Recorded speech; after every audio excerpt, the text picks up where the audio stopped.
என் பையனை ஸ்கூலில் விட்ட முதல் நாள் அவன் என் கையை விடவே இல்லை. கேட் வரைக்கும் என் சட்டையை பிடிச்சிக்கிட்டே வந்தான்.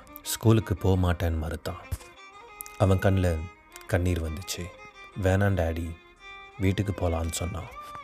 எனக்கு அவன் அழுவுறதை பார்க்குறதுக்கு கஷ்டமாக இருந்துச்சு. ஆனால் அந்த கஷ்டத்தை முகத்தில் காட்டாமல் அவனுக்கு பாய் சொல்லி அனுப்பணும்னு தோணுச்சு. அவனோட டீச்சர் அவனை கையை பிடிச்சி கூட்டிகிட்டு போனாங்க. அவன் என்னை திரும்பி திரும்பி பார்த்துக்கிட்டே உள்ளே போனான்.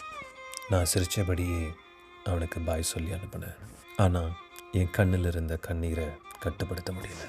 எப்போ ஈவினிங் ஆகும்னு, எப்போ போய் அவனை பிக்கப் பண்ணணும்னு வாட்சை பார்த்துட்டே இருந்தேன். அவனை பிக்கப் பண்ண ஸ்கூலுக்கு போனேன். அவன் ஓடி வந்தான், என்னை கட்டி பிடிச்சி முத்தம் கொடுத்தான். விடவே இல்லை. அந்த தழுவல் காலையில் விட்ட வலிக்கு மருந்தாக இருந்துச்சு. அப்போ புரிஞ்சுது, நம்ம பசங்களை விடுறது கஷ்டமாக இருக்கும், ஆனால் அந்த அடி அவங்க வாழ்க்கையோட தொடக்கம்.